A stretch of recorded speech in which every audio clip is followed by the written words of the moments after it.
.com for store locations and hours. When Vermonters need to know, they can depend on WDEV with breaking news. Lee Cattell in the newsroom on WDEV FM and AM. About 15 minutes ago, reports came in of officers on the scene. Reports from the scene. Law enforcement is still sweeping the building, but there's no immediate threat and there's no immediate injuries. And updates from local and state officials. Governor Phil Scott and several state officials are on hand, including Public Safety Commissioner Jennifer Morrison. We join this news conference live in progress on WDEV. Between 8:30 and 11 o'clock this morning, approximately 21 Vermont law enforcement agencies received calls reporting active shooter situations. Vermont State Police, the Agency of Education, the Vermont Intelligence Center, and many other state and local partners will continue to monitor this situation closely. For breaking news, Vermonters tune to WDEV, Vermont's news station, 550 AM, 96.1 FM, and streaming at WDEVradio.com. The Brady Farkas Show is produced and funded by WDEV and the Radio Vermont Group. We welcome listener feedback. Email your comments to WDEV@radiovermont.com. The energy. So the barber trims my beard all nice, like an artist. Now, I didn't tell him to do that. I wanted the beard gone. So then I went home and shaved it off completely after I was done. I felt horrible. The passion. Rafael Devers is the biggest contract in franchise history. He needs to be a leader for this Red Sox team. The opinions on all your favorite teams. Are the Patriots close to playoff contention? Yes. Are they close to Super Bowl contention? Hell no. This is the Brady Farkas Show on WDEV AM, FM, and WDEVradio.com.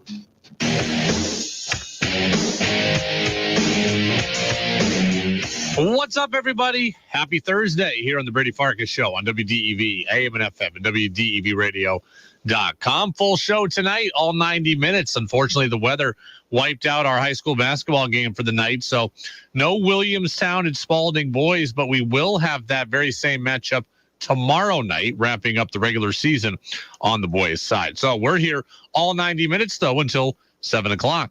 A lot of spring training talk today. Buster Olney of ESPN with us here in 15 minutes at 5:45. We'll also recap a little bit of what Tom Caron of Nesson told us yesterday. New information out on the UVM Arena project and an interesting idea for the New England Patriots. You can get on in at the Napa Morrisville, Napa Waterbury text line, 802-585-3026. Your locally owned Napa stores in Waterbury and Morrisville. And you can also watch the show live, Facebook Live, YouTube Live, and my Twitter account as well. 5, 4, 3, 2, 1. And here we go. The opening thoughts on the Brady Farkas Show brought to you by Sticks and Stuff and by Swan Lumber, Vermont's most complete locally owned home center. Locations in Enosburg, Derby, Middlesex, St. Albans, and at Swan Lumber. Online at sticksandstuff.com. So we thought it was going to happen. It ended up happening last night. The UVM men's basketball team clinches the number 1 seed in the America East Conference tournament. They win the regular season title for the 7th consecutive year. Cats 81-70 victors over Binghamton. 18-10 overall record, 12-2 inside conference play. A lot in this one actually happened. There's actually a lot to digest from this game, and I'll get to that momentarily. But there is one takeaway. There is one thought that stands out above the rest of the crowd. Aaron Deloney was awesome last night, and particularly he was awesome down the stretch. Right? There's a lot of takeaways. There's a lot of things that happened, a lot of things we can talk about, a lot of nitpicking, etc. And we will do all of that. But you need to leave this show today with this thought on your mind. Aaron Deloney was great. And when Aaron Deloney plays like that, UVM can be real trouble for anybody. Right? I've been saying all year that UVM wasn't going to get a high enough seed to cause any real damage in the NCAA tournament. I am telling you, it will still be very difficult. But if Aaron Deloney plays like he did yesterday, and he is capable of it, then UVM becomes a real problem for anybody they are playing. If Aaron Deloney plays like that in the tournament, in the conference tournament, UVM should absolutely roll in it. If UVM gets to the NCAA tournament and Aaron Deloney can play like that, then the Catamounts are going to give somebody a headache in that first round. Aaron Deloney down the stretch yesterday was great, and it was fun to see Aaron Deloney look like Aaron Deloney from opening night. I was there opening night when UVM took on Brown, and Aaron Deloney went for 32 points and was electric. We have seen Aaron Deloney be good. We've seen him be average. We've seen him really struggle. We haven't seen opening night Aaron Deloney for a long time. Last 10 minutes of the game last night, we saw opening night Aaron Deloney. He just looked different the last 10 minutes of the game last night. I went back this morning and rewatched the last 10 minutes of the game, and I came away even more impressed than I initially did with how Deloney played. He had 15 points in just 20 minutes of action. We talked all preseason about his ability to kind of catch fire and be a microwave and get this offense going. That's that in a nutshell last night. 15 points in 20 minutes. I mean, who does that? Who does that off the bench? What role player, what bench player in this league or any league can go and be an oven like that and get you 15 points in 20 minutes? And down the stretch, he helped carry this team. Look, UVM was losing this game, kind of inexplicably losing it with 12-ish minutes to play. And then Deloney's like, I'm going to get into my bag and I'm going to put you on my back. And I think he went on his own personal 7-0 run.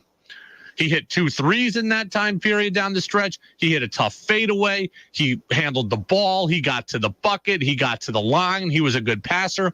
Yesterday was as confident and as assertive as I have seen Aaron Deloney since opening night. It was as confident and as assertive as I have seen him since opening night. Step back 3. Catch and shoot 3, get to the bucket, fall away, dribble into the lane, not just a standstill jump shooter, not just a catch and shoot guy, handle the ball, make decisions with the ball, get to the lane, have the ball in my hands. That was what Deloney was yesterday. Not only was he confident and aggressive, he was efficient as well. He was 5 of 6 from the floor. Right? 5 of 6 from the floor, 3 of 4 from 3, no turnovers. If he is like we saw last night, he is a huge difference maker for this Catamount team. Right? We've seen Aaron Deloney get double figures a bunch this year. He's averaging in double figures, but we've seen him sometimes do it 3 for 9, 5 for 13, 5 of 6 yesterday. Aggressive and efficient. He was the storyline. Like, a lot of things happened. Aaron Deloney was the storyline. Do not get it twisted. How he played down the stretch, that should have been the thing you walked away from that game, either watching it in person or on television, thinking that was the big takeaway. Deloney was great. As for what else happened in the Catamounts' 81-70 top seed clinching victory, props are in order for Finn Sullivan. Finn Sullivan accomplished 2 things last night as far as I'm concerned. 1, he scored his 1,000th career point. And 2, he wrapped up Player of the Year in the America East Conference. Last night, I've been saying it for a week and a half, but last night, Finn Sullivan wrapped up Conference Player of the Year as far as I'm concerned. 29 points. That's a career high for him. 9 of 13 from the floor. 2 of 3 from 3. 9 of 10 at the line. On a day when your team clinches the league title yet again, you deliver that kind of stat line. That, to me, that is a statement, that is a stamp, and that is a Player of the Year stat line. Robin Duncan was in the conversation. He had 4 points. Dylan Penn's in the conversation. He had 10. The conversation is now done at this point. Finn Sullivan is the Player of the Year. And this is going to be the 7th consecutive year that UVM has the Player of the Year, as far as I'm concerned. 2 for Lamb, 2 for Bell Haynes, 2 for Ryan Davis, and now 1 for Finn Sullivan. This, to me, is over. Like Mac McClung at the dunk contest, this is over. Finn Sullivan has gone for 20 points or more 6 times in the last 9 games. Double figures, 10 of the last 11 games. He is the most dominant offensive player on the league's best team, And he has delivered a dominant stretch down the stretch when his team needed it most and when his team played the hottest. This is over. To me, this is a wrap. 29 points yesterday for Finn Sullivan. We've seen him go for 28. We've seen him go for 25. We've seen him go for 29. That doesn't happen very much in the America East. Yeah, just getting to the basket, staying aggressive. They're staying tight to shooters, especially. So just getting in the paint, knowing that it's probably just going to be one-on-one. And what I loved about this, too, for Sullivan is, like, again, like Olney, it wasn't just a standstill jump shooting show. He had a full service kind of night. Finn Sullivan was 2 for 3 from 3. He was good in transition, finished with both hands around the rim. 9 of 10 from the free throw line. He was there to help ice the game at the end. He did everything well yesterday. He did not just settle. And offensively, when you are that talented and that diverse, you are a matchup problem. And Finn Sullivan getting 29 points was clearly that. I mentioned Sullivan having 25 points and having 28 points and 29 points. That is a stretch that, like, I don't think of guys getting in the America East. Now, I'm going to go back here to Jameel Warney, who was a big man at Stony Brook. And he averaged his senior year 16 points a game and 9 rebounds. He was player of the year in the conference. And Jameel Warney was great. I'm looking in the league, and I'm thinking, okay, Jameel Warney had 20, 23, 24, 36, 22, 20. So by this point of the year, in that season, Jameel Warney had 20 points or more 6 times. Finn Sullivan has 20 points or more 6 times. It's been a long time, since 2016, that we've seen a player go on this kind of run offensively. Jameel Warney, for what it's worth, also in the conference tournament that year, had 27, then 21, and then 43 against UVM in the conference tournament. He had 43 points on 18 of 22 shooting. That's got to be among the most dominant performances in conference history. But nonetheless, what Finn Sullivan is doing is not easy to replicate.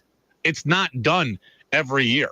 I mean, I'll go back and look up Anthony Lamb now and just see, like, for comparison, what he's doing. Let's see. Finn Sullivan's got 20 points 6 times here in America East play. Let's look at Lamb's last year, in which he was Conference Player of the Year. And let's look at what happened inside the league. Lamb had 20 points here once, twice, 3 times, 4 times. By this point in that year, he had it 5 times. So, like, Finn Sullivan's doing things that Lamb could do, doing things that Warney could do. This is what Player of the Years do. Finn Sullivan's the Player of the Year. And, yeah, by the way, 1,000 points for his career last night, too. That's pretty awesome. It was amazing. I didn't really expect to get it today, but it was a nice feeling. You know, I know guys have a 5th year to get the 1,000 points. Some guys even get 6 years, depending on the COVID thing and all that. Nonetheless, 1,000 points is still a great number. It is still a great accomplishment. Congratulations to Finn Sullivan. Now, we just outlined a lot of good. But that said, there was some bad last night that had me thrilled. Or had me not thrilled, I should say. UVM beats Binghamton 81-70. But I talked specifically last night about UVM needing to get off to a good start and needing to put Binghamton away early. And UVM got off to a great start and then let their foot completely off the gas. That's unacceptable. Catamounts got up 15-2 yesterday and let Binghamton right back in, and it was 15-15 within the span of the next 5 or 6 minutes. Unacceptable. Okay? Good teams win games. Great teams finish games the way they're supposed to. And UVM needs, if they want to be a great team and they want to be great down the stretch and get to the tournament officially, they need to be able to finish games. And when you are up 15-2 at home, you should not be sweating it out with 5.5 minutes to play. Unacceptable. It was 15-2, then it's 15-15, and UVM is losing that game with 10, 12 minutes to play. And for what it's worth, this is the third time in the last 4 games that UVM's opponent has had at least 70 points. UVM's calling card is its defense. That's got to tighten down. Cats allowed 70 last night. They allowed 80 against NJIT. They allowed 80 against UMass Lowell, 81 against UMass Lowell. Now, I wrote some of that off as they were blowing them out early and kind of let them back in. But nonetheless, there have been some lapses defensively here. There have been some lapses concentration-wise. I said yesterday, I want to see UVM come out, get up 7-0 and 11-3 and 15-2 and 15-4 and 21-8, and then we just blow them out. That's what it should have been. The stage was set for that, and the Cats could not do it. When you get up big like that, you cannot let teams off the hook, and UVM did. Should not have been sweating it out. Couple other quick news and notes. UVM was 8 of 13 from 3. That's obviously a good number of threes hit and a great percentage. Cats out rebounded Binghamton by 2. That's huge. Cats only committed 13 fouls, which was awesome. UVM's really only playing 7-8 guys at a time. Cannot afford to get guys in foul trouble. They're doing a pretty good job at playing defense without fouling. Now they need to play defense and stop guys as well. Catamounts will play Bryant on Saturday afternoon in Rhode Island.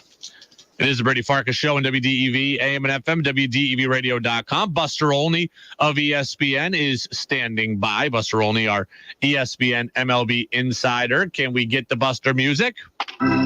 All the insight into everything going on in baseball. It's time for our weekly conversation with ESPN baseball insider and Vermont native, Buster Olney. I'm just about ready to bet the family farm in Vermont. On the Brady Farkas Show on WDEV AM, FM, and WDEVradio.com. All right, Buster Olney, our ESPN MLB insider, is with us now on the phone line. Red Sox are at spring training. We're getting ready for the World Baseball Classic. I'm all excited for all of these events, and I'm looking outside right now with 6-7 inches of snow, Buster. I understand that you have left spring training and are back at your home base in Montana. What's your weather like? Yeah, so I was in Fort Myers. I was in West Palm. Before that, I was in the Tampa area. Got a bit of a tan. Got on a plane yesterday morning after being 85 in West Palm on Tuesday. And then this morning here in Montana, it's minus 12. So, you know, it's a dramatic departure, that's for sure, and makes us look forward to spring even more. Is this a typical spring for you? I guess I've never really paid attention to it. I just assumed you were at spring training for the entire 6-week period and kind of just bouncing around different sites. Is this typical for you to do kind of a week on, a couple days off, et cetera? Yeah, I think so. Especially, you know, I sort of started in that rhythm after my kids were born. Yeah. And I mean, you want to come back and reconnect. And I think, you know, a week, 10 days away from home probably feels long enough. And that's what I'm going to do 3-4 different times during the preseason. You know, we had a very interesting kind of existential baseball conversation yesterday. I want your opinion on. So a little backdrop was Friday at Red Sox spring training. Alex Cora was talking about the state of base running in Major League Baseball. And he said that base running is the worst he's ever seen it. And he blamed youth baseball. He said youth baseball doesn't teach guys instincts enough. And I countered that yesterday by saying, I think Major League Baseball is the problem. At some point, Major League Baseball decided all that mattered were physical traits, and now physical traits are all that's being coached. So I think it's a Major League Baseball problem. Do you want to break the tie on this one? I'm going to properly thread the needle and with a couple of points. One, you know, Alex Cora's dad was a coach. Mm-hmm. You know, of young players. And so, and he's someone who was really known for being a stickler for details. So Alex speaks with some experience in that. But I agree with you about the fact that the teams, you know, they don't ask players to run bases. They don't encourage players to look for opportunities to take an extra 90 feet. That's a habit that's not there anymore. And so it's always interesting to me that when you have a player who devotes a particular attention to it, whether they're fast or not, they can distinguish themselves as great base runners because so many people don't know how to run the bases. And I do think that's in the major leagues. I think of, you know, a guy like Mike Napoli. in his years in the big leagues. He was known as a terrific base runner. Paul Goldschmidt, not an especially fast guy with the Cardinals, and he's someone who's known as a great base runner. I do think that it's cultural, and I am curious about whether or not these new rules, limiting the number of step-offs and pick-offs by pitchers, the pitch clock, might actually contribute to more guys learning about base running. On that note, you've been to a couple of different camps now, and the rules have been in place, obviously, since the beginning of spring training. What exactly is the setup like, or the implementation of these new rules at camps? Are pitchers going at them rigorously in the bullpen? Are there clocks everywhere? Is it vary team to team? What are you noticing? Yeah, Brady, there are clocks everywhere. I would love to be the owner of that company that makes pitch clocks, because that guy's killing it. Yeah. The other day, for example, when I was in Mets camp, Max Scherzer was throwing live batting practice to Pete Alonso and Francisco Lindor and Brandon Nimmo, and he was watching the pitch clock as he went through what he was doing. They had a couple of set up behind home plate. In every ballpark, they're going to be like 5. In every bullpen, you see pitch clocks. Everyone is attuned to it because they understand this is now going to be the backbone of the rhythm of the game. For more than a century, the conversation was baseball's timeless. Baseball isn't run by a clock.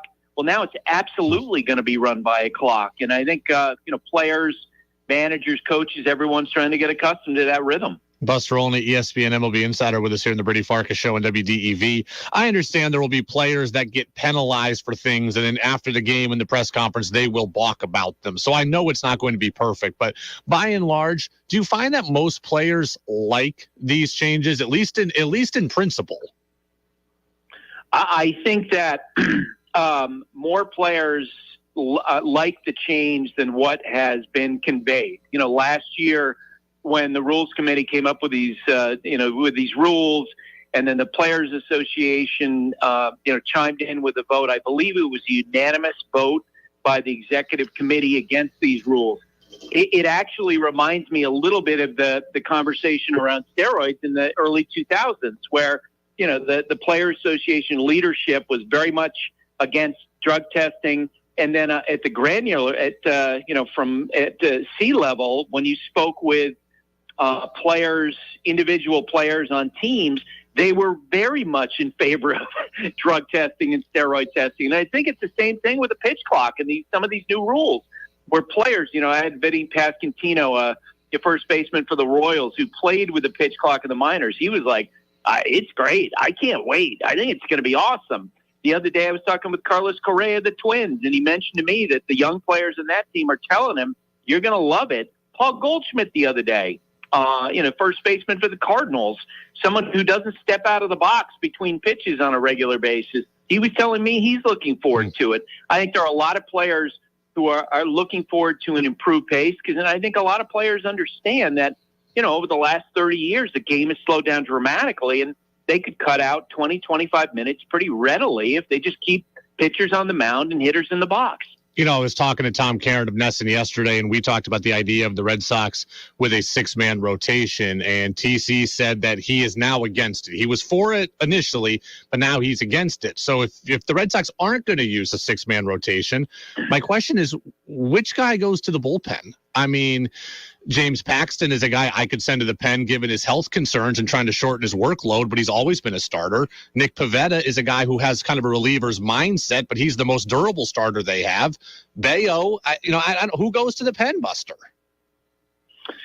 Yeah, I think put that in the category of injuries will settle that issue.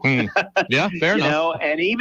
And even if you don't have a significant injury, I think it'll settle the issue. The perception among other teams is, the last 5 or 6 years, the Dodgers have been an example of a team that will effectively rest guys during the course of the year. So maybe what you have is, let's say James Paxton gets off to a good start and he's throwing a lot of innings early. Maybe they give him a 3-week break.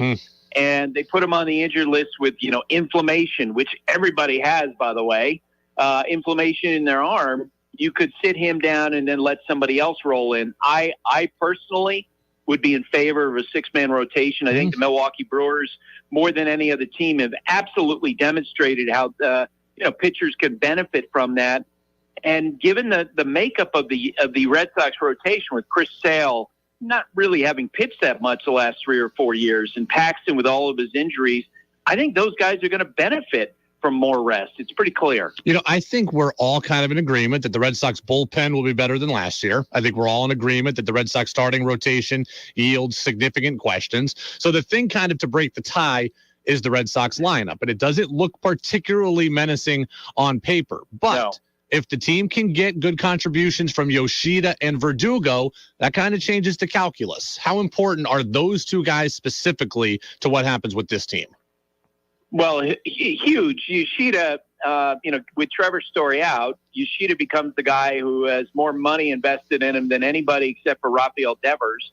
And that means he's got a hit. And by all accounts in spring training, he looks terrific. Tim Kirkchen, my colleague at ESPN, was talking about how spending a day in Red Sox camp and looking at Yoshida and saying, boy, he's bigger than I expected him to be.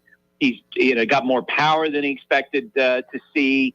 And I think that's how the Red Sox feel about him. They need him to hit. And it's clear that Verdugo last year underperformed in the eyes of the Red Sox, and in particular manager Alex Cora, who was very outspoken at the end of last season, basically challenging Verdugo to step up and to be a more productive player.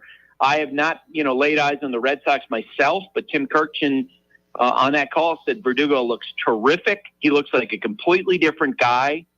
Let's face it, if the Red Sox are going to surprise and go beyond what the projections are for them, I think Verdugo would have to have a big part in that, just because they don't have, relative to other teams, a lot of talent in their lineup. Buster, pardon me for not remembering his name, but the Phillies owner came out the other day and basically said, we're going to keep spending because, no one cares if I make a profit on this thing. People want to win championships. And here that's being taken as, hey, John Henry, why are you not acting that way? So as we see Steve Cohen, as we see the Phillies owner, are we getting kind of a sea change among owners, or is it just those two and people like John Henry are made to look bad on an island? Well, and then you could also put in Padres owner Peter Seidler. Yes. The Padres are perceived to be a small market team, and they're spending huge dollars now. And I had a conversation with Peter early last year, and I asked him, what is this sustainable, or how are you doing this? And he just looked at me and said, "I'll be fine." Look, I do think that that there's a group of owners who are increasingly believing that the potential upside for investing in their product outweighs the holding back, and just in terms of the growth of the franchise, in holding back and having the perception with your fans that you don't care about winning. That's a problem. And I would say this: it's not a great sign that when Major League Baseball in the middle of last summer formed this special committee to study economics of baseball, the fact that John Henry's on that committee, for me, if I'm a Red Sox fan, that would concern me, because that, tells you that he's not happy with sort of the direction of how things are, as opposed to saying, you know what, I'm going to adapt. He has pushed back, as you've seen with the comments that he's made the last, month or so. He's really pushing back against the idea that the Red Sox aren't spending aggressively. So it does feel like they're going to have to go through a cycle before he actually were to buy into something like that. Buster Olney, ESPN MLB insider. Buster, I know you're going to be covering a game for the Red Sox next Thursday. I'm curious, do we know when the World Baseball Classic guys are going to leave? Like Yoshida in Japan, they open up in East Asia, so he's going to be one of the first ones out. Do you know if he'll be there in that game you see, which will be, I guess, early March? Yeah, we don't know. I don't know exactly who, and you're right about players leaving. Tommy Edmonds, the shortstop for the St. Louis Cardinals. I talked to him the other day. He's playing for the team in Korea. He's going to the Far East. Other players are leaving over the course of the weekend. Some of the other teams on the other end, Christian Vasquez, the former Red Sox catcher, I spoke with last week, and he mentioned that Team Puerto Rico is working out in Fort Myers, and he was happy about that. I do think that, next week is when a lot of players will start to leave. And I know managers are pulling their hair out because they would prefer, especially guys who are new to teams, would prefer that those players stay in the spring training sites. The Red Sox are scrimmaging Team Puerto Rico, so it'll be fun to see Kike Hernandez going up against his own pitchers in that matchup. So, Buster, man, Exactly. Buster, we appreciate it. We'll talk next week because you're doing the Red Sox game. You'll be on the air on Thursday, so we'll figure out another time next week to speak. That sounds great. We'll shoot for Wednesday. We will shoot for Wednesday for sure. Buster Olney, our ESPN MLB insider. Good stuff with him always. Yeah, the WBC guys leaving will be interesting. Yoshida, I think, will be the first to go because he's going the furthest away with Team Japan. So I'll be interested in watching as much of him as possible until he goes. Interesting perspective from Buster on the use of clocks within camp. Buster says more players like it than originally talked about. I would probably agree with that. And interesting note, by the way, we're talking about the Red Sox rotation. Nick Pivetta has COVID, so we'll see how long he is down for. He's not going to play in the WBC now. CBS News, and then we'll recap what Buster said and what Tom Caron had to say yesterday in the Brady Farkas Show on DEV. 96.1 WDEV FM Warren, 96.5 W243 AT Berry, 98.3 W252 CU Montpelier, AM 550 WDEV Waterbury. This is CBS News on the Hour, sponsored by Steel. I'm Monica Ricks in New York. It's now been 1 year since Russia launched its full-scale invasion of Ukraine, but the war still rages on, and the UN says children are feeling some of its biggest impacts. CBS's Charlie Daggett is in Ukraine. There are now only half as many students here as before, and now some are evacuees, like 7-year-old Sasha.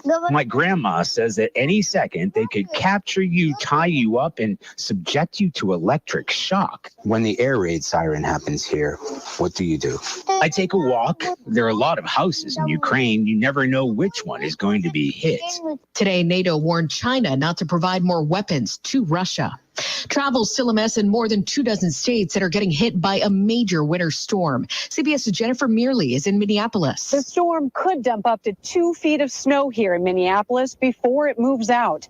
The governor has declared a state of emergency. That means the National Guard is activated and ready to help stranded motorists. If at all possible, avoid travel the next few days. Stay home, stay warm, stay safe. In the west, a new storm system is bringing heavy snow to Portland, Oregon. I was not expecting this much snow. Parts of Los Angeles County are under a blizzard warning for the first time in decades. I think it's going to be legit. I think we're going to get a lot of snow.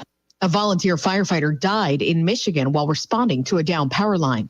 Emotional testimony today from Alex Murdaugh in South Carolina, where he's accused of killing his wife and son. I would never hurt Maggie, and I would never hurt Paul, ever, under any circumstances. Prosecutors say he killed them to cover up financial crimes. Harvey Weinstein also got more prison time today in L.A. The judge sentenced Harvey Weinstein to 16 years in prison after the disgraced producer was found guilty of 3 counts, including rape of an Italian actress and model.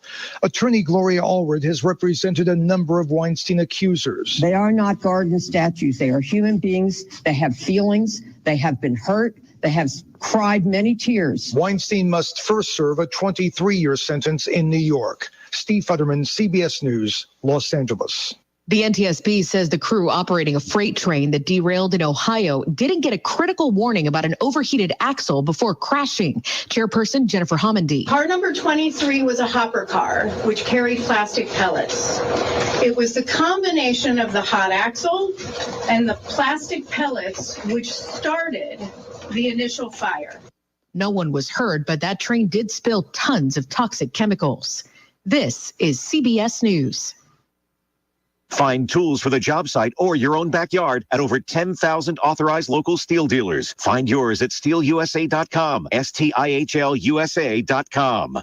I'm Martin Hoke, the inventor of Navage Nasal Care, and I love Navage. I've told you about how your nose is the body's air filter, that Navage's powered suction will help flush out allergens, viruses, mucus, and germs, and that Navage will help you breathe better. But what do other people say about Navage? Like Tara, quote, My doctor wanted me to do saline rinses for my allergies, but I've never been able to successfully use a neti pot. Navage uses suction power, so it's foolproof. There are nights when I'll have particularly bothersome allergies. I'll bust it out, and the results are immediate. It's such a relief. It's become a lifesaver."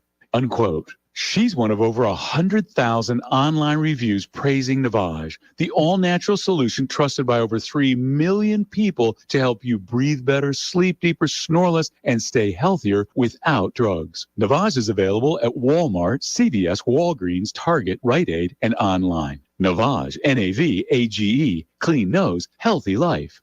Look out, Whoville. You're a mean one, Mr. Grinch. Random House says a sequel to the classic children's book, How the Grinch Stole Christmas, is on the way. How the Grinch Lost Christmas will pick up 1 year after Theodore Geisel's 1957 original. And like the first, the publisher says it'll teach a valuable lesson about the true spirit of the holiday as the mean green guy tries to win Whoville's Christmas crown with the most spectacular tree ever. The sequel was written by Alastair Haim and illustrated by Aristides Ruiz, who both worked on Seuss-themed books in the past. Release date, September 5th. Deborah Rodriguez, CBS News. The American Diabetes Association now wants doctors to prescribe Ozempic to diabetics first. Apparently, there's a shortage of the type 2 treatment because it's taken over Hollywood as a weight loss drug. Experts say diabetics are having an especially hard time filling their prescriptions now because it's award season. Monica Ricks, CBS News. Make your opinion heard by texting onto the Brady Farkas Show at 802-585-3026. This is Freddie Coleman of ESPN, and you're listening to Brady Farkas Show right here on WDEV and WDEVradio.com. Welcome back in, Brady Farkas Show right here on this Thursday on WDEV, AM and FM, and WDEVradio.com. Full show tonight, all 90 minutes. No high school basketball today. Our game was postponed. We'll make it up tomorrow. Williamstown and Spalding. I just had a piece of garlic bread, and my jaw still is uncomfortable. So if you missed this yesterday, I'm no doctor, but I think I'm suffering from lockjaw. And I don't know how I would have gotten this. I don't know why I would have it. I read that lockjaw can be brought on by a lot of different things, including stress, of which I have stress, but everyone has stress. It's not like I have massive amounts of stress more than anybody else. But I still am bothered by this now, 40 hours going here. And I'm not concerned. I'm sure it will go away on its own, but this is definitely uncomfortable. So I get the American Legion meal every Thursday night, right? I talk about that on the news, and tonight was lasagna and chili for me, and there's garlic bread there. So obviously I can't eat the meal during the show because, I get it, can't have it yet, and I'll eat it later. But I snuck a piece of garlic bread because the garlic bread was still warm and it was awesome. And I can talk okay, but the minute I have to really open up my mouth, like the hinge of my mouth, as far as I could go to eat, and then bite down and chew, is very, very difficult. And it's rather uncomfortable. And I can't really explain it. Some of you out there that have had this can chime in, 802-585-3026. But bottom line is this. It's the right side of my jaw. That is what's uncomfortable. Your natural inclination is to then put the food on the left side of my mouth. But when I try to do that, I don't know why I feel more pain. It's a lot of work to get it to the right side of my mouth, but once I do it, that actually feels better. But it is a lot of work to get it there because it's almost like the right side of my mouth feels half closed. So to move food, especially a big piece of food, like a piece of garlic bread that has some thickness to it, to move it over to the right takes a lot of work to kind of get my jaw open enough to get it there. But once I do, it feels easier to chew on that side. I don't get this. I don't like it. It is very odd. I would like it to go away. Marion Randolph says perhaps it's a TMJ issue. TMJ, I think it's either a synonym for lockjaw or it is an extension of lockjaw. And TMJ is common from what I have learned. Again, I don't know that I have it. I'm not trying to play amateur doctor here, but TMJ I have heard is common. I just need to hope that this goes away on its own. I've taken an anti-inflammatory, and that helps, but it's still difficult. When I ate my lunch today, it was still, I felt like I'm more sliding my food through my mouth rather than opening it. And it's weird, too, because I would think talking would cause great pain. Talking is not the issue. It's a little bit uncomfortable to talk all day. But the biggest issue is the minute that I try to eat, that's where it's like, oh, I didn't realize your mouth had to open so much further to eat than to talk, or had to use so many more different muscles or movements to eat than talk. I don't know, but this is a tough one, and this is one that I don't like, and I hope goes away soon. Because if you've had it, let me know if it went away on its own, because this is not something I want to be dealing with for a while. I mean, I can feel it. Like if I rubbed the top of my jaw, like I'm talking like almost like by my ear, that's where I can like really feel the pressure. Like that's where I can really feel the irritation. It's like up all the way up high, like by my ear. I don't know if that's common or not, but that's where it feels like the pain or the discomfort originates from. Have you ever seen the Seinfeld episode where it's Thanksgiving and Jerry has the mouth issue, the tooth issue, and he goes to Tim Watley's party because he figures that party is going to be swarming with dentists because Tim Watley was a dentist. And then Jerry finds the dentist at the party. He puts his head back in the window and he knocks a trophy out and he pops Woody Woodpecker at the Thanksgiving Day parade. That's kind of what I need. I need a dentist or a party where dentists are congregating. And I need to ask somebody a question about lockjaw and TMJ because it needs to go away on its own. All right, let's get back to the issue at hand here. And the issue at hand is the Boston Red Sox. The Red Sox are at spring training. We know this by this point. Pitchers and catchers have obviously reported now. We've had pitchers and catchers workouts for more than a week. We've had position player workouts. We've got the Red Sox first game tomorrow as the Sox will take on Northeastern in the annual game there against the Huskies as they're down in Florida. So we are all systems go on baseball. And we are just over a month away from opening day. I think opening day is March 31st. So yesterday I talked with Tom Caron. Today I talked with Buster Olney. And I have a lot of takeaways or a lot of things to react to from both of them. And let's start here. A differing of opinion on what the Red Sox should do with the rotation. I liked the idea of a 6-man pitching rotation. Buster Olney likes it as well.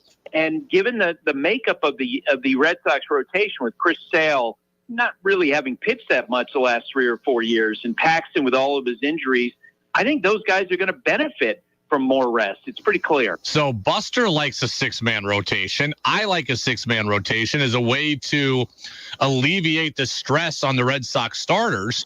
And Tom Caron says, I do not like the rotation. I came into camp liking the idea of the 6-man rotation. I spent a week with Middlebrook, and now I hate it. Okay. He has worn me down. He has convinced me. And talking to the Red Sox people, I think they're in line with Will more or less. I mean, again, we'll see what happens. I thought there's a stretch. They have 2 days off in the first 8 or 9 days, and then I think 17 or 18 in a row. And to me, it made a lot of sense to have 6 guys going through that.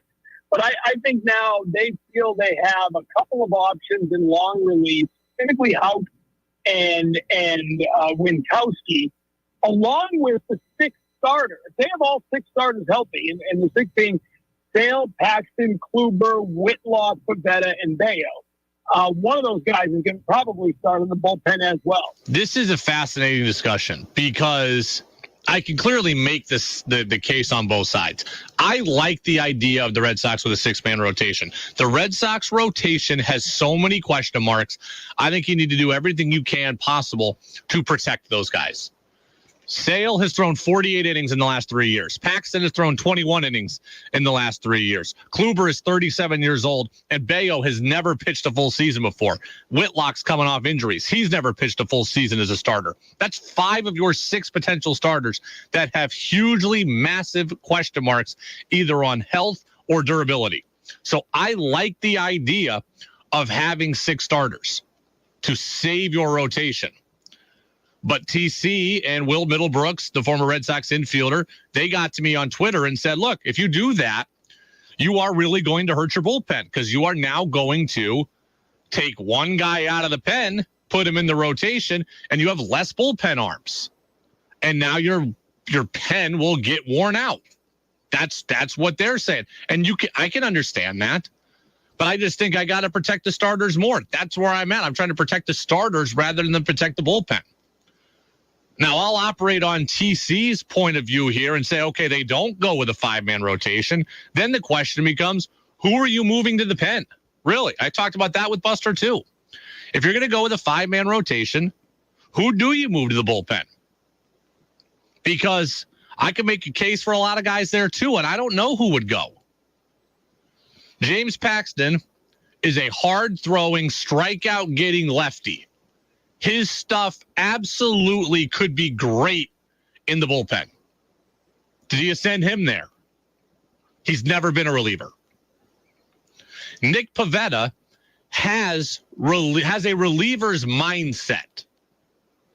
Right? Nick Pivetta has a reliever's mindset. We saw it in the 2021 playoffs. He has the energy. He has the aggression. He has the ability to be a reliever, and he's got good enough stuff to be a reliever as well. That said, does he want to be a reliever? My guess would be no. Right? He's got the makeup for it, but my guess is he didn't really want to be a reliever. Why? He's going to be a free agent at the end of the year. No, he's got one more year after this. He's got one more year after this one. He wants to work towards getting a starter's payday. Does he really want to end up in middle relief? I doubt it. Brian Bayo's your top pitching prospect. Do you really want to send him to the bullpen? No, it would be one thing if this team is in the playoff chase in September and you're trying to maximize his value then. That would be one thing. This guy's a starter. Now he's got to be there. Sale's a starter. You're paying him $30 million a year, $25 million a year. Kluber's a starter. Do you want to put Whitlock back in the pen? You could do that. That would make sense. He also wants to be a starter. Why? Because his contract is full of incentives based on innings pitched, which he only hits if he's throwing starters innings. So where exactly do you go here if you're the Red Sox? And then, oh, by the way, you've got Tanner Houck, who I'm sure he'd love to be a starter. He's already in the pen. So there's a lot of moving pieces here. If I'm the Sox, I'd go with 6 starters and then let Houck and Cutter Crawford and Winkowski and these guys be multi-inning relievers that can take some of the heat off the bullpen. That's what I would do. But it sounds like TC says he's more partial to 5-man, and somebody's got to go to the pen, and I don't know who that's going to be. Now, maybe all these guys with injury histories, one of them gets injured in the spring, and it just settles it for us, but the show is today, and right now the Red Sox have 7 starters for 5 spots when you include Houck, and they definitely have 6 starters. So it's a very interesting question, and one now that Alex Cora is going to have to answer. I am interested in seeing what happens with Pivetta. Pivetta's got COVID, and I have no idea how long he's going to be down and out for. I mean, they came out yesterday and said, we expect to have him ready for opening day. Well, is COVID going to last him 3 days or 3 weeks? I don't know. He's been dealing with the after effects of COVID the first week of camp. He won't play in the World Baseball Classic. He wasn't going to play. He's not going to play for Team Canada. I don't know. I don't know what the Red Sox should do. I think they should do the 6-man rotation, but assuming they don't, I don't know what the answer is after that. All right. What else do we get here? Buster Olney talking about the importance of Masataka Yoshida to the 2023 Red Sox. Well, huge. Yoshida, with Trevor's story out, Yoshida becomes the guy who has more money invested in him than anybody except for Rafael Devers. And that means he's got a hit. And by all accounts in spring training, he looks terrific. Tim Kirkton, my colleague at ESPN, was talking about how spending a day in Red Sox camp and looking at Yoshida and saying, boy, he's bigger than I expected him to be. He's got more power than he expected to see. And I think that's how the Red Sox feel about him. They need him to hit. And Masataka Yoshida is one of the biggest keys to the Red Sox season, bar none. Alex Verdugo's up there too. We'll get to him in a second.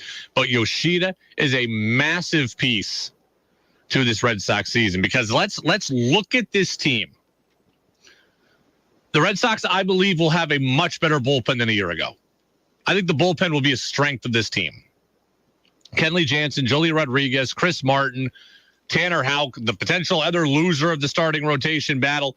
The Red Sox will have a good bullpen as far as I'm concerned. The starting rotation is absolutely a question mark. So we've got 1 plus and 1 minus right now. The lineup is going to help sway this thing in one direction or the other. Does the lineup become a minus or does the lineup become a plus? A big way toward it becoming a plus is if Yoshida is good. If you end up with a good lineup and a good bullpen, you got 2 out of 3 working for you. That would be great. If the lineup's bad, you only got 1 out of 3 and you're going to finish in last place again. Yoshida is a huge kind of key to the hinge of all of this, right? If Yoshida comes out and hits 285 with a 375 on base percentage and hits 20 home runs and has 30 doubles, then the Red Sox offense gets, a lot more formidable. But if Yoshida can adjust to Major League Baseball and hits 237 and has a 300 on base percentage and strikes out way more than we were expecting, then you are destined for last place. Yoshida is a huge swing guy. Buster mentions the money. That's true. You pay guys who want to be good. I'm not even thinking about that. I'm just thinking about guys that are good players. The Red Sox don't have a lot of them right now in that batting order. Yoshida is supposed to be one of them. If he is, then you're good. Alex Verdugo is also a hugely important part of this team too, and Buster spoke on that. I have not, laid eyes on the Red Sox myself, but Tim Kirkchin on that call said Verdugo looks terrific. He looks like a completely different guy. Let's face it, if the Red Sox are going to surprise and go beyond what the projections are for them, I think Verdugo would have to have a big part in that just because they don't have, relative to other teams, a lot of talent in their lineup. Well, there you go. So what I just said about Yoshida, you can also apply to Verdugo, right? If Verdugo hits 240 with no pop, the lineup looks one way. If he hits 275 with 40 doubles, the lineup looks another way. The Red Sox are trying to replace Xander Bogaerts and JD Martinez, neither of which were great last year, but they're trying to replace them. They're trying to replace Trevor Story. You can go a long way towards accomplishing those goals if Verdugo and if Yoshida are good. One last note on the Red Sox, and I don't want to spend a ton of time on this, but one last note on the Red Sox. There was a very interesting story today about Tristan Casas. And Tristan Casas is going to be the everyday first baseman of the Red Sox, it appears. And there was a story by Chris Cotillo of Mass Live that said last year when Casas came up, he ruffled some of the veterans' feathers. And he ruffled their feathers because of his pregame routine. Now, you should know this. Casas is a unique dude. Last year when he came up, his pregame routine was he would go out and he would sunbathe on the field shirtless. Then he would come back into the clubhouse and he would take a nap just on the floor of the clubhouse and be in everyone's way. And now this year, Casas has his fingernails painted red and his toenails painted white. Casas marches to the beat of his own drum. And what's so interesting is that in society, people are told to be unapologetically themselves. People are supposed to celebrate being themselves, and they're supposed to celebrate their uniqueness. That is a societal movement. But yet inside a Major League Baseball clubhouse, that is apparently not the case. Veterans were rubbed the wrong way by what Casas was doing. Like, hey, Rook, who the hell do you think you are kind of stuff. We don't do that here. That doesn't fly in the big leagues. So it's this interesting dynamic where society is telling us one thing: be yourself, don't apologize for it, be you, lean into it. But in a major league clubhouse, you can't. So it's just an interesting dynamic. And Costas has said that he appreciated players telling him that. He's adapted to what they said. He's going to alter his routine. So he is going to bend to what the clubhouse said, but it still is an interesting thought, right? Be you on the outside, but don't be you on the inside. You know, it's interesting where I think Costas, I hesitate to say made a mistake, is usually once you've proven yourself, you're allowed to be as eccentric as you want. Players just don't like it when you haven't proven anything. So maybe Costas should have come up and acted the part year 1, year 2, and then he, you know, you're an MVP candidate. Well, now you can get away with whatever you want, and nobody can say anything. But it's kind of disappointing that this guy that the Red Sox want to get the best from, need him to be comfortable in order to get the best from him, they didn't let him be him. That is disappointing. I get it. I'm not surprised that this happened. You know, there is this is how we do things here, quality to the major leagues. But if you want to get the best out of somebody, I'd kind of think maybe letting them be themselves would be the way to do just that. It is the Brady Farkas Show on WDEV, AM and FM, and WDEVradio.com.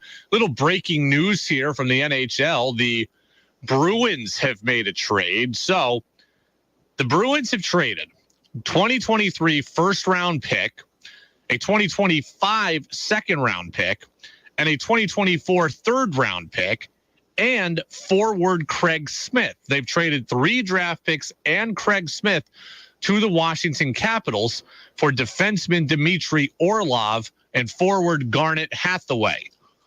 So Orlov and Hathaway are coming to Boston for 3 draft picks and Craig Smith. You look at Hathaway right now, 9 goals, 7 assists, 16 points on the season. He has played in 59 games this year. Look, and I'm pleading ignorance.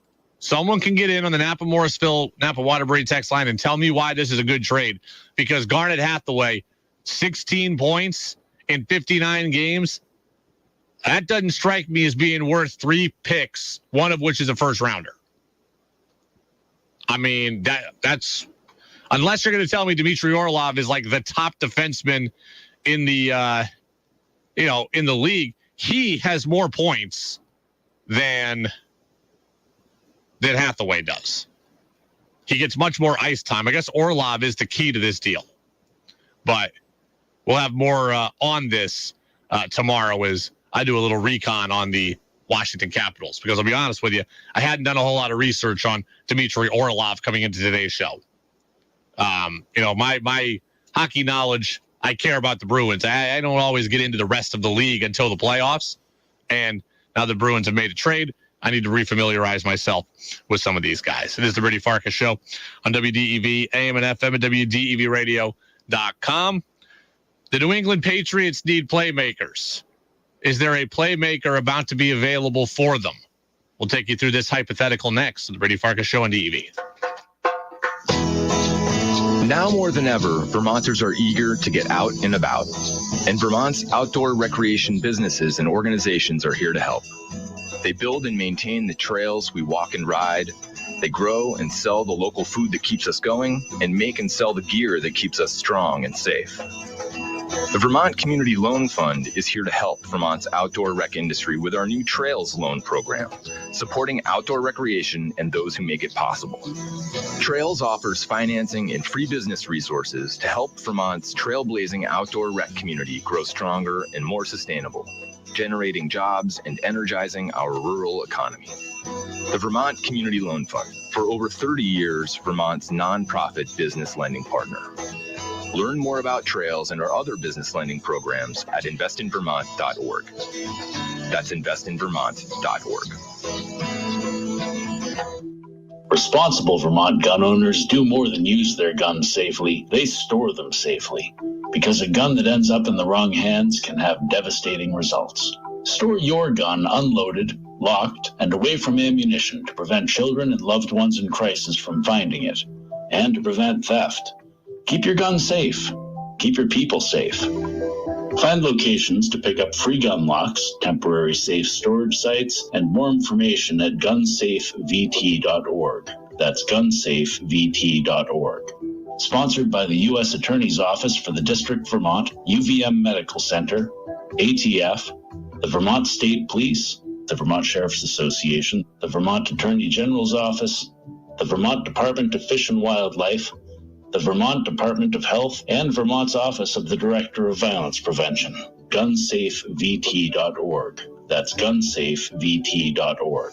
It's 1-2-3 to start 2023 at Lamoille Valley Ford. Here's Rick the Kid. 2023 is off to a rockin' start here at Lamoille Valley Ford. Through the huge success in January, we're extending the 1-2-3 to start 2023 sale. Getting a new or pre-owned vehicle is as simple as 1-2-3 in 2023 at Lamoille Valley Ford. Here's the deal. On any in-stock new Ford Escape, Edge, or Explorer, you can take $1,000 off MSRP. And Lamoille Valley Ford will double that discount to $2,000 on any new in-stock F-150. Plus, listen to this. During February, Lamoille Valley Ford will discount any pre-owned vehicle on our lot, including a huge selection of certified pre-owned cars, trucks, and SUVs, $3,000. That's huge. Folks, here at Lamoille Valley Ford, we have a massive selection of new Fords and pre-owned vehicles in stock, and we've instructed our entire team to make deals and earn your business. Woo! You heard Rick. You don't have to settle for an ugly vehicle and don't pay more than you should. So drive Route 14, 15, or 16 to Hardwick, where it's as simple as 1-2-3 to start 2023 at Lamoille Valley Ford. As Vermonters, we know that so much depends on the weather.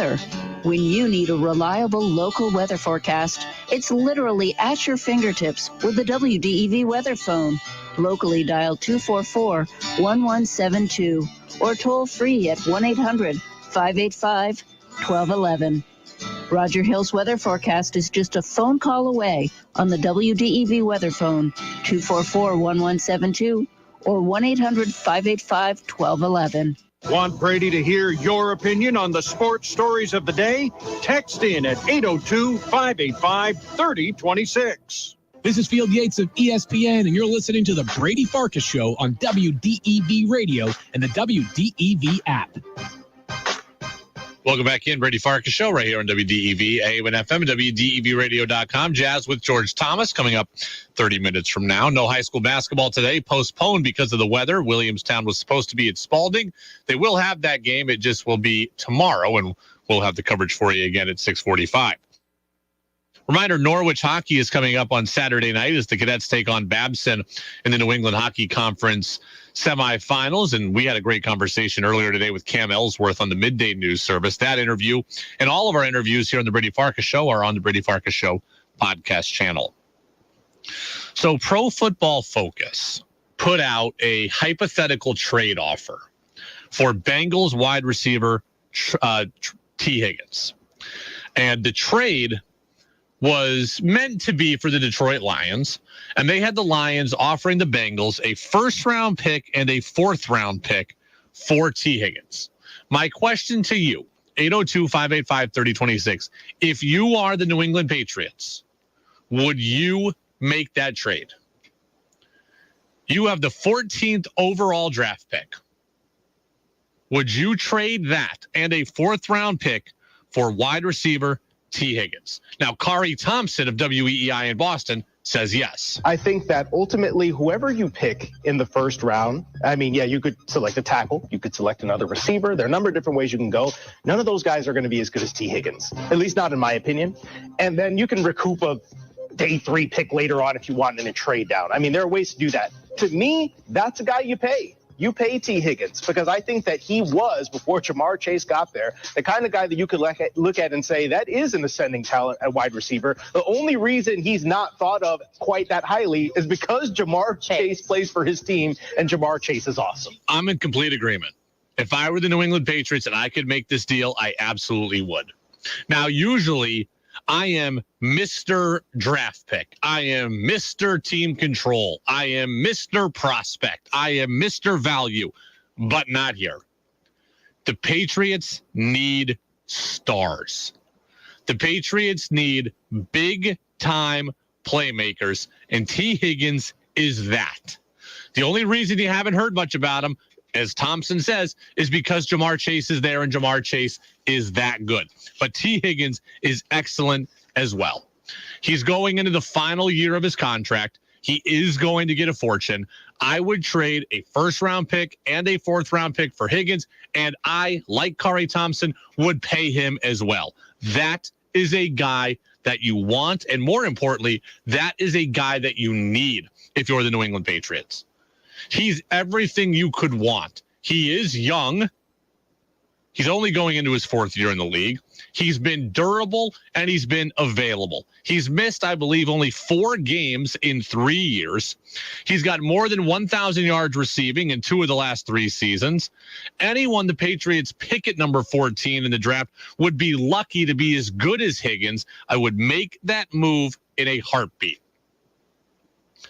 Mac Jones, I don't know how many times we can say this. Mac Jones needs help. Mac Jones is not good enough. Most quarterbacks are not good enough to do it on their own. I've seen Mac Jones near the bottom of a lot of quarterback rankings this offseason. You've got Mac Jones, an offensive coordinator. That's a good move. But now you need to get him real help on the outside. The cap is going up. You can afford to pay guys. We've seen A.J. Brown get traded. We've seen Tyreek Hill get traded. Wide receivers that are big time do get traded. They do get paid. Go be one of those teams. Hey, we all thought Tua stunk. Now he's got Tyreek Hill, and when Tua's healthy, we think he's pretty good. Tyreek Hill and Jalen Waddle helped create that. Jalen Hurts, the jury was out on. A.J. Brown is there. Boom. Super Bowl. Joe Burrow. People weren't sure if he was going to be able to play. Jamar Chase, T. Higgins, Super Bowl. Young quarterbacks can absolutely get propped up by star wide receivers. The Patriots need a star wide receiver. Stephon Diggs did it for Josh Allen. This is how this is done. Now it is. 5 years ago, 8 years ago, you held on to draft picks and you hoarded them. And I was in that camp. But now the draft picks aren't as valuable. The receiving team values them, but the team getting the best player now thinks they're much more, it's much more of a balanced trade. The Patriots need a T. Higgins type. The 4th round pick means nothing to me. As Thompson said, you could find another one of those. You're going to get comp picks, etc. You could find late round picks. I'm good with that. First, if I drafted a wide receiver at 14, I'd hope he'd be as good as T. Higgins. N'Keal Harry wasn't. Go out and get a guy that is a sure thing, and he is a sure thing. 1,000 yards receiving 2 of the 3 years in his career. You saw what A.J. Brown did for Jalen Hurts. You've seen what Stephon Diggs did for Josh Allen. This is what it's about. The Bears wouldn't try to get Chase Claypool for Justin Fields. This is how it's done. Go be one of those teams. Freddie Coleman of ESPN Radio was on with us yesterday. He agrees also. If you're the Patriots, you have to have in mind that you got to do for your quarterback what Philadelphia did for their quarterback. They trusted and believed in Jalen Hurts, and what did they do? They went out and got A.J. Brown to go Devontae Smith and those guys, and look what happened with the Philadelphia Eagles. Same thing to Kansas City Chiefs. They was a Tyreek Hill, but they got to get a Juju Smith-Schuster and a Marquez Valdez-Scantling, and look what they were able to do with Patrick Mahomes as more of a point guard. And the same thing with Buffalo with Josh Allen. They went out and got a Stephon Diggs, and look how much Josh Allen has been a better quarterback. If you believe that Mac Jones is your guy, and you bring in Bill O'Brien to make sure that you don't have that mess that happened last year, then you got to go and get him somebody on the outside, and that somebody can't come from the draft. Yeah, T. Higgins. If you had T. Higgins and Kendrick Bourne and Tyquan Thornton and Devontae Parker, well, now you're talking about a pretty formidable top 4. You'd lose Jacoby Myers in that scenario, but you can go draft a late round wide receiver, or sign a guy in training camp who gets cut, whatever. And you can come up with a pretty good 5 right there. And that's a 5 that I'd be willing to go to battle with. Right? It's certainly a 5 that'd be better than what the Patriots have had. You know, look at the last couple of years, the Patriots had, Damiere Byrd and N'Keal Harry as their guys. Joe says, I do this deal in a heartbeat. Higgins is a great number 2. He has the hands to be an easy number 1 on the Patriots. He'd be instant offense, a great route runner, speed, and playmaker that Mac Jones needs bad. Yes. Like Freddie said, help your quarterback. Help your quarterback. If you are the Patriots, you have few options right now, right? Here are your options. 1, get Mac Jones as much help as possible while he's still on his rookie contract. Or 2, get rid of him and start it over again. Those are your 2 options. If you're going to play with Mac Jones, get him the help he needs. An offensive line that can play, that can give him time to throw. An offensive coordinator, check. Now get him a big play wide receiver.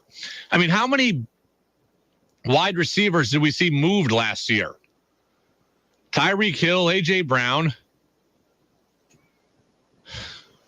DK Metcalf didn't get moved, but he got paid. Deebo Samuel didn't get moved, he got paid. Wide receivers either got paid or moved last year. Go be one of the guys who capitalizes on that. Absolutely. And by the way, it is fascinating to see what Cincinnati is going to do, because they don't have to trade T. Higgins for this deal or any other deal. T. Higgins has a year left on his contract. Do the Bengals want to keep T. Higgins, make one more run at the Super Bowl with Joe Burrow, Jamar Chase, and T. Higgins together and risk losing T. Higgins for nothing? Or do they want to pay him, knowing they're going to have to pay Burrow and Chase and have a lot of money tied up in 3 people eventually? Or do they just want to, or do they want to get rid of him and try to recoup some value, knowing though it will hurt the present year's team? That's going to be a fascinating internal discussion. This Bengals team has the talent to get to the Super Bowl. Trading T. Higgins makes it harder to do that. But you can justify it for sure. I don't know what they'll do. Speaking, by the way, on Mac Jones real quick, another reason the Patriots should go get Mac Jones, T. Higgins, is their situation with Mac Jones is desperate. Like, it really is desperate.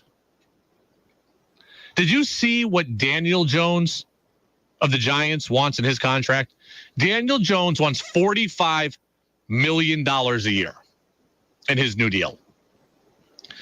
This is what I'm telling you. The quarterback market is insane.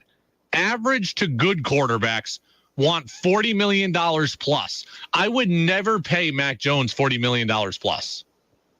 He's not good enough. So you've got 3 years left of Mac Jones on his rookie contract being relatively affordable before I likely have to cut bait with him. If I've only got a 3-year window now with my quarterback being affordable, go get him all the help you can. Because the sense of urgency is there, because in 3 years, I'm probably starting over. Mac Jones is not a guy that's going to get $45 million a year from me, $40 million a year. It can't happen. Right? What do we see around the league right now? What wins? Hall of Famers like Tom Brady and Hall of Fame talent like Patrick Mahomes, or rookie quarterback contract people? Teams giving their good quarterbacks Hall of Fame quarterback money don't win. Derek Carr didn't win. Jared Goff didn't win. Now with the Rams or in Detroit. Jimmy Garoppolo. These teams can't wait to get out of these deals. Good quarterbacks getting Hall of Fame quarterback money is not a plan that works. And Mac Jones is headed for that when his contract ends, and I'm not going to give it to him. Daniel Jones wants $45 million a year. In 3 years, Mac Jones is going $45 million a year as well. I cannot pay him that. He is not good enough for that. So if I'm basically knowing I'm going to have to start over and reset again in 3 years, then I better do everything I can to capitalize now, and getting T. Higgins is a way to capitalize now. Bengals get to the Super Bowl rookie quarterback contract. Eagles, Super Bowl rookie quarterback contract. Eagles the first time, Super Bowl rookie quarterback contract. Seattle wins it, rookie quarterback contract. San Francisco gets there, Super Bowl rookie quarterback contract. Rams, when they played the Patriots, rookie quarterback contract. This is how it is done.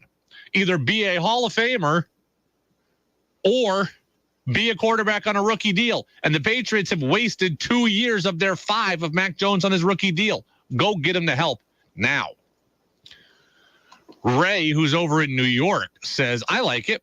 New offensive coordinator, make the trade. You will know early next year. They have to make a move. They have to make a move. That's what Ray says, and I appreciate that, Ray. Interesting. One last note on the Patriots here. Tom Curran of NBC Sports Boston, who covers the Patriots, as well as anybody. Our guy Phil Perry is a guy I'm always going to be partial to, but Tom Curran is obviously awesome. He was talking about Mac Jones's future in Foxborough and said this. I think the relationship is probably strained to an extent of, yeah, we screwed up. Yeah, we've made moves to fix the offense. But no, we didn't appreciate the way you began to show up the coaches and the people who I put into positions of power. I think they'd have to walk over the owner's dead body to trade Mac Jones. I truly do. I think they'd have to walk over the owner's dead body in order to trade Mac Jones. I truly do. That surprises me because I thought that Bill Belichick was the one who was protective of Mac, not Robert Kraft. The way I saw this was Bill Belichick let Tom Brady go. Bill Belichick selected Mac Jones. So now it is up to Bill Belichick to prove that that was the right decision, to prove that you could let the greatest player of all time go, the greatest champion of all time go, and the greatest player in organizational history go. You have to justify that. So I thought all along Bill Belichick is the guy that had to make Mac Jones work. He had to prove he made an okay decision. He had to make Mac work. Robert Kraft is saying, or Tom Curran is saying, Robert Kraft is the guy who's protective of Mac Jones. That surprises me. I wasn't ready for that one. And I don't quite get why. Is it because Robert Kraft is trying to say, look, if we got rid of Tom Brady, we can at least figure this thing out on the backside? I don't know. Now, I think the Patriots are stuck with Mac Jones this year, but I'd move on from him if I could. I can't.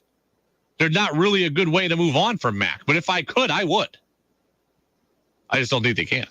It's the Brady Farkas Show on WDEV, AM and FM and WDEVradio.com. Jazz with George Thomas comes up in about 15 minutes. The NBA is back tonight off the All-Star break. Celtics are taking on the Indiana Pacers.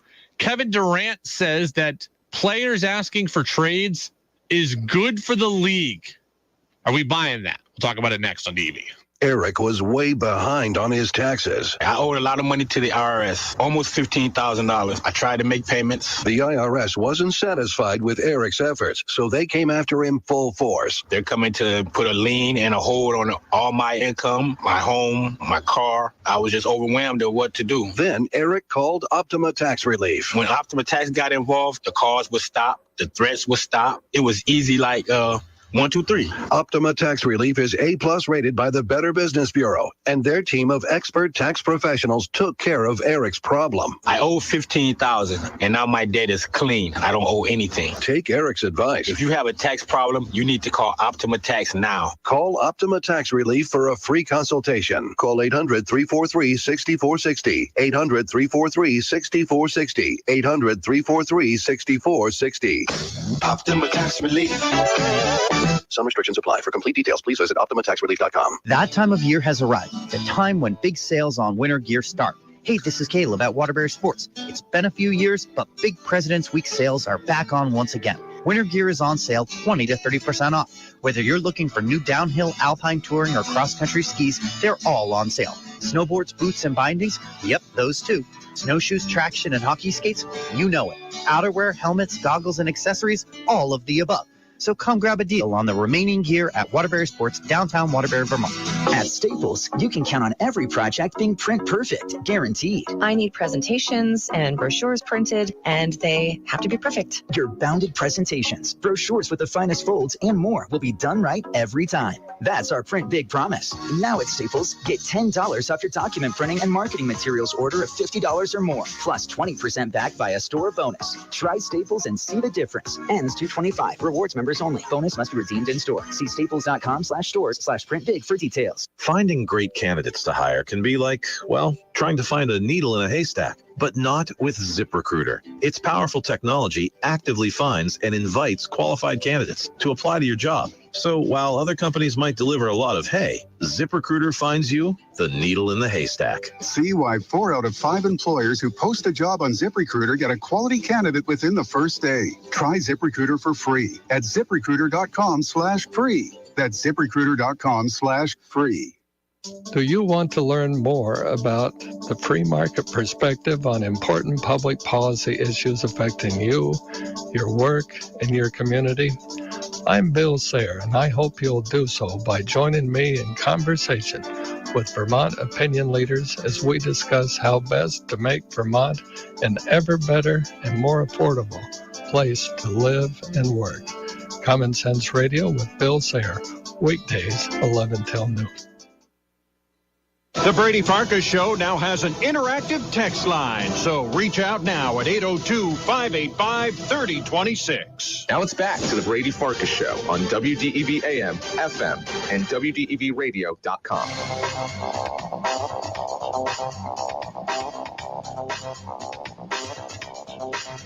Welcome back in, Brady Farkas Show right here on WDEV AM and FM and WDEVradio.com.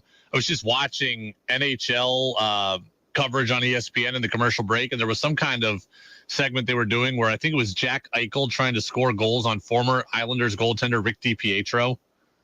I gotta tell you, Rick DiPietro is my favorite guest of all time. He's my favorite guest of all time. I haven't had him on in a while, but Rick DiPietro is the best guest. He's funny, he's insightful, he's fun to be around, he's got great stories. I gotta try to get Rick DiPietro on. He is an all-timer for me.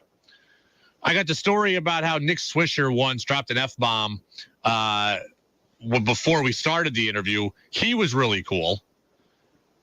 Bob Ryan once dropped an F-bomb with me live on the air. That's another good story. But Rick DiPietro is the coolest guest that I've ever had, and certainly my favorite. Jazz with George Thomas is coming up next. George was called into relief duty today because the high school basketball game was postponed. So hopefully we didn't take him away from some, $65 steak or something like that. The NBA is back tonight, again, back off the All-Star break. Interesting commentary out of All-Star weekend. Let's listen to this for a second. Kevin Durant says he thinks players publicly demanding trades is good for the league. I don't think it's bad for the league. It's bringing more eyes to the league. More people are more excited. The tweets that I got and the news hits that we got from me being traded, Kyrie being traded, just bring more attention to the league. And that's really what makes you money, is when you get more attention. So I think it's great for the league, to be honest. Teams been trading players and making acquisitions for a long time. Now when a player can kind of dictate where he wants to go and leaving free agency or demand a trade, it's just part of the game now. So I don't think it's a bad thing. It's bringing more and more excitement to the game. Commissioner Adam Silver sees it differently. Lots of players from a long time have behind the scenes asked for trades, but they haven't been accommodated because ultimately the teams have concluded that's not in their interest. So you want to find the right balance. You want, obviously, players to honor their contracts, and at the same time, a certain amount of player movement is good. So strongly against anything said publicly. I agree that a certain amount of player movement is good, but I think it has to be done in partnership and honoring those agreements that players and teams enter into. All right, so this is a nuanced conversation, but I'll say this. By and large, I agree with Adam Silver.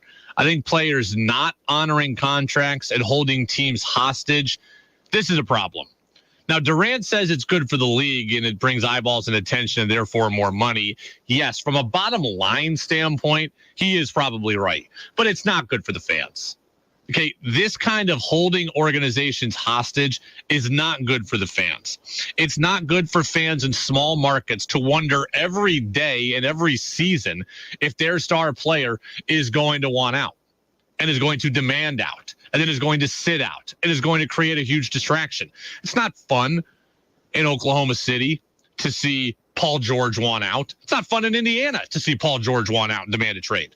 It's not fun to see in San Antonio Kawhi Leonard demand a trade. It's not fun in New Orleans to see Anthony Davis demand a trade. It's not fun in New Orleans now to wonder every day if Zion is going to be the next guy to go. Or in Dallas, how long until Luka wants out? This constant churning feeling in your stomach, that's not a fun thing for the fan, and that's not good for the sport. I do like player movement. I do like player empowerment. I do believe in free agency. And I like that players have the freedom now to hold organizations accountable. but holding them hostage is not the way to go. It is not the way to go. And yet Durant says we're talking, it's more attention to the league. That's great. Well, I'd like to talk about basketball a little more than the soap opera that basketball is sometimes. So I don't like all this public request, especially when guys have 2, 3, and 4 years left on their contract. Now, I will admit this. A guy who is in the last year of his deal, if he goes to a team and says, hey, I'm not going to resign here. I will play out the season, but then I'm going to leave. Or you can trade me now and try to get something. I can respect that because the team would have got nothing for you. Now they're going to get something for you. I can respect that. Why I'm not okay with Kyrie doing it this year, Kyrie was in the last year of his deal, is Kyrie was blowing up a team that could win a championship. Right? Like Kyrie and the Nets could have won a championship. And he still decided to pull this power play and hold the organization hostage. The organization that he helped build, he just tore down. And I don't agree with that. I didn't agree with this when Chris Paul did it. I didn't agree with this when Dwight Howard did it. I don't agree with this when Paul George did it. I didn't agree with this when Anthony Davis did it. And I don't like when Kyrie did it. James Harden, a guy at the end of his deal, and I'm sure some of those guys were at the end of their deals, so maybe I have a softer spot than I think I do. But some of these guys at the end of their deal, I can get that. But overall, raking your organization over the coals, especially an organization that's giving you, $150 million, I don't think that that's the way to go. I don't think that is a great look for the league as well. And for what it's worth, we see that in the NFL too now, right? Guys that have 2, 3, 4 years want new deals. Like, play out your existing contract in most cases, unless you are in the final year of your deal. Then I can understand where you might want some new leverage or a new deal. It's the Brady Farkas Show on WDEV, AM and FM, and WDEVradio.com. Yeah, Celtics taking on the Pacers tonight. That game is going to begin in just a few minutes from now. Bruins make that big trade. Remember getting Dmitry Orlov and Garnet Hathaway from the Washington Capitals. We will have more on that tomorrow. Current salary for Orlov is not that big, $1.3 million. Bruins can easily accommodate that. Jazz with George Thomas is coming up next. The Brady Farkas Show podcast channel has our interview with Cam Ellsworth from Norwich on it. Buster Olney from ESPN. We'll be back at it tomorrow. We're on from 5:30 until 6:45. So we'll do that for 75 minutes tomorrow before high school hoop. Have a great night, everybody. Drive safe in case the roads are still slippery out there. There might be some more snow on the way tonight. We'll be back at it tomorrow at 5:30 right here on the Brady Farkas Show on WDEV AM and FM. It's 1, 2, 3 to start 2023 at Lamoille Valley Ford. Here's Rick the Kid. 2023 is off to a rocking start here at Lamoille